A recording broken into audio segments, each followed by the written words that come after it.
Bonjour à toutes, bonjour à tous. C'est pour moi un réel plaisir que de vous retrouver pour un nouveau journal sur 8 Mont-Blanc. Nous sommes le lundi 2 octobre 2023 et tout de suite, voici les titres que nous allons développer.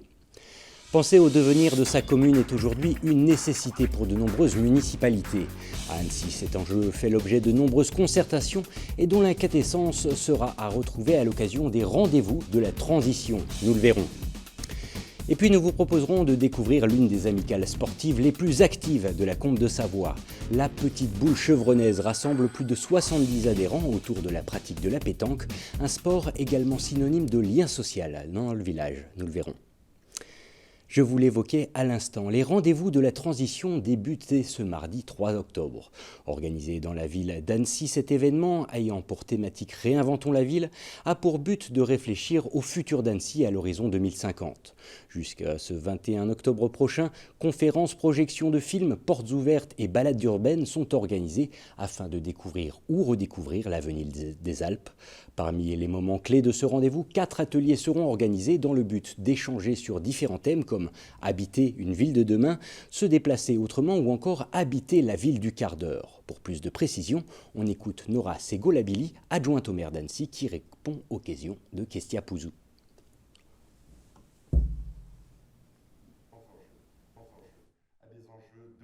C'est des ateliers où vous aurez à la fois des experts présents, des présentations de cartographie et puis il faudra laisser agir son imagination, ses propositions et nous allons rendre compte, moi je serai à la fin de l'atelier pour pouvoir entendre les citoyens et on aura une conclusion commune.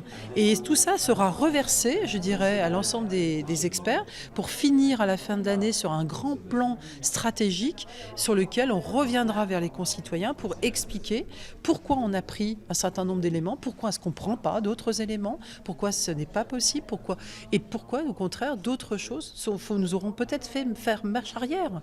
Ça aussi il faut se le dire, hein. Et nous on ne s'interdit pas avec tout cela de pouvoir se dire il y a des choses que nous pouvons continuer, d'autres que nous arrêterons, ainsi de suite. Donc voilà, c'est vraiment cette gymnastique qui est importante, hein. Cette démocratie participative n'est pas qu'un mot. Il me semble qu'aujourd'hui, ce que nous souhaitons et ce qui nous fera réussir, c'est que l'ensemble des citoyens porteront ce projet. C'est vraiment notre réussite. En bref, Emmanuel Macron l'a annoncé ce lundi dans le cadre de son plan pour créer 200 nouvelles brigades de gendarmerie à travers la France. Le président a retenu 5 communes de nos départements pour ces implantations. En Savoie, tout d'abord, une brigade fixe sera installée à Novalaise et une seconde mobile dans la commune de Val d'Arc. Côté Haute-Savoie, 3 nouvelles brigades seront créées. 2 unités fixes verront le jour à Talloires-Montmain et Sciez, renforcées par une brigade mobile à Saint-Julien-en-Genevois. En sport à présent et en football, le FC Annecy devait réagir ce week-end après sa lourde défaite face à Auxerre la semaine dernière. Ce samedi, les joueurs de Laurent Guyot recevaient le Paris FC au Parc des Sports, une rencontre au cours de laquelle c'est tout d'abord 20 Parisiennes pour doubler la mise sur l'engagement. Malheureusement pour le public haut-savoyard, les Franciliens vont marquer 2. Il faut casser la spirale de la défaite. Donc en ça c'est bien parce qu'on fait avancer le compteur. D'autant plus qu'avec les résultats qu'il y a pu y avoir ce soir, ça permet quand même de prendre un point sur beaucoup d'équipes. Maintenant, quand vous menez 2-0, effectivement, il y a de quoi être déçu, mais bon, c'est pareil, quand vous menez 2-0, on a une équipe qui est quand même jeune, une équipe qui, mine de rien, a moins de préparation que certaines autres équipes en termes de cohésion, parce que, comme vous le savez, notre effectif, il s'est fait sur le tard. Ça arrive dans une zone où notre joueur titulaire n'est pas là. Voilà, à nouveau, on a vu... ce que j'ai apprécié, c'est qu'après le 2-2, personne ne s'est écroulé, on n'a pas fait n'importe quoi. On aurait même pu l'emporter sur la fin. Voilà, mon sentiment est évidemment mitigé, une semaine à 3 matchs. 4 points, ça restera toujours un point de plus que si on avait fait 3 bons matchs nuls. Et on était quand même avant cette semaine-là dans une série de matchs nuls qu'on voulait casser un petit peu. Et de toute manière, j'ai bien conscience que ce sera très compliqué jusqu'à la fin. Il y a eu un peu de relâchement, de toute manière. Je pense un peu de relâchement, un peu moins de concentration. Et voilà, on a pris le premier, le deuxième dans la foulée. Et après, heureusement pour nous, on a réussi à a relevé un peu la tête et on aurait pu même l'emporter après sur la fin. En soi, la prestation, elle était pas, comment dire, je crois, ils marquent sur leurs 2 seules frappes cadrées, mais voilà, franchement, c'est un peu décevant quand même. Pour moi, on doit pas se faire revenir comme ça, surtout avec ce qu'avait dit le coach à la mi-temps, et voilà. Après, je pense que c'est un sentiment collectif, mais franchement, énormément de déception. Je vous l'évoquais en titre, les championnats d'Europe se sont terminés il y a une semaine à peine. Pourtant, l'effervescence provoquée par la venue des grands noms de la pétanque à Albertville a trouvé écho dans plusieurs associations des alentours. À Mercury, l'amicale sportive de la Petite Boule chevronnaise en est le parfait exemple. La structure, forte de plus de 70 adhérents, qui s'est beaucoup impliquée dans l'organisation de la grande compétition, retrouve désormais son rythme de croisière, sourire aux lèvres, comme vous allez le constater avec ce reportage. Le pointage est précis, le tir géométrique. Depuis près de 20 ans déjà, l'association de la Petite Boule chevronnaise rassemble tous les amoureux de la discipline sur les hauteurs d'Albertville. Des moments privilégiés pour de nombreux habitants des alentours qui peuvent, avec ces 3 rendez-vous hebdomadaires, s'entretenir et maintenir une certaine cohésion sociale dans le village. Le plaisir, c'est que le lundi, je me dis « Ah, chic, demain, il y a les boules ». Et le mercredi, « Oh, qu'est-ce que j'étais bien hier quand je suis allé aux boules ». Alors ma semaine, elle est presque remplie, vous voyez, c'est très bénéfique, voilà.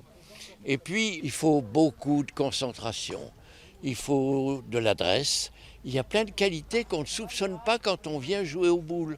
Et je l'ai appris à mes dépens parce que avant, quand je voyais le cochonnet, je dis c'est facile, mais la boule paraît se planque à 1 mètre du cochonnet, donc c'est ennuyeux quoi. Alors il faut faire des progrès et il faut prendre sur soi pour essayer de progresser, voilà. Mêlant autant de convivialité que d'expertise de jeu, les rassemblements de la Petite Boule chevronnaise sont pour beaucoup d'adhérents des instants simples et agréables. Un état d'esprit qui résume à lui seul l'ADN de l'association, et ce depuis sa création en 2008 par Suzanne Donzel, toujours présidente aujourd'hui, qui ne s'inquiète d'ailleurs pas du devenir de cette institution sur laquelle repose une partie de l'organisation des grandes compétitions du territoire. Ah ben moi, je commence à avoir de l'âge, alors j'espère que ça continuera. Parce que je fais quand même du bénévolat à Albertville. Depuis que je suis rentrée en 98, j'ai toujours participé à tout ce qu'il fallait faire. J'ai fait 3 ligues, j'ai fait le championnat de France. Et là, je viens de faire 8 jours, là. Dans mon état, je viens de faire 8 jours à la patinoire sur la glace. En effet, à l'occasion des championnats d'Europe de pétanque organisés à Albertville, de nombreux adhérents se sont portés volontaires pour aider au dispositif. Un renfort plus qu'apprécié, mais qui ne change pas l'état d'esprit des amateurs de pétanque de Mercury.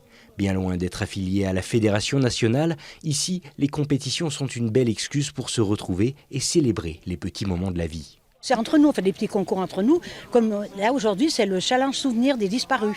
Eh ben, c'est tous les sociétaires qui là sont morts.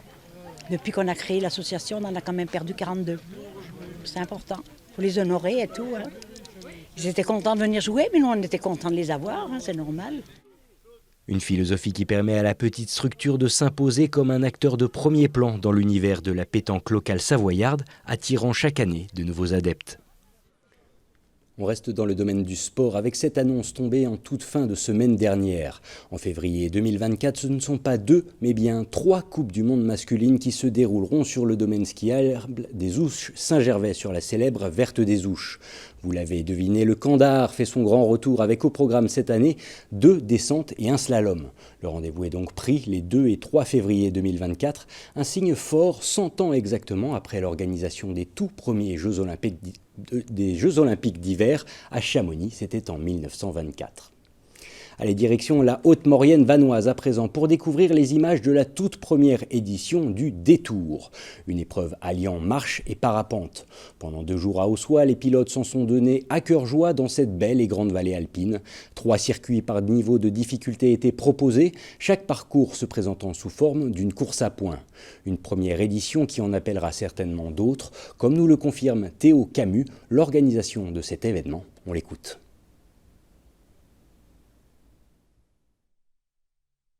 L'idée, c'est que ce soit ouvert au plus grand nombre de coureurs, quel que soit leur niveau.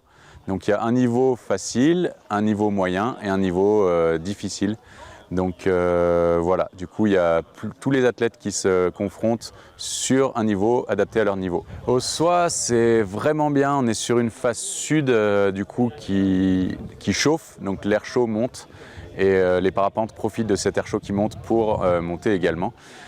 On a plusieurs décollages donc en montagne là, qui marchent très bien, qui sont accessibles dans les alpages. Et on est un peu au milieu de la vallée, enfin on est à l'entrée de la Haute-Maurienne. On a l'accès à la Haute-Maurienne qui nous permet de faire des très beaux vols en haute montagne. Et on peut quand même descendre un peu dans la vallée, dans la Maurienne. Et voilà, en allant vers le Tabor également, il y a des zones qui sont très sauvages, qui sont loin des foules parapentesques, où peu de pilotes y vont, et donc ça fait vraiment des zones qui sont très chouettes à explorer, notamment en marche et vol, parce que c'est pas simple. Donc le fait d'avoir le droit de se reposer, de remonter à pied et de continuer le vol, c'est chouette. Et voilà qui conclut donc notre tour d'actualité sur notre territoire. Merci à toute l'équipe. Tout de suite sur votre antenne, Thierry Paul me prend le relais pour la météo, à la suite de quoi vous pourrez retrouver une rediffusion de l'aparté de la rédac, un numéro qui traite aujourd'hui de l'association Passage. Quant à moi, je vous retrouve dès demain, mardi, pour un nouveau journal à partir de 18 h. Mais d'ici là, je vous souhaite un très bon week-end sur 8 Mont Blanc. À bientôt.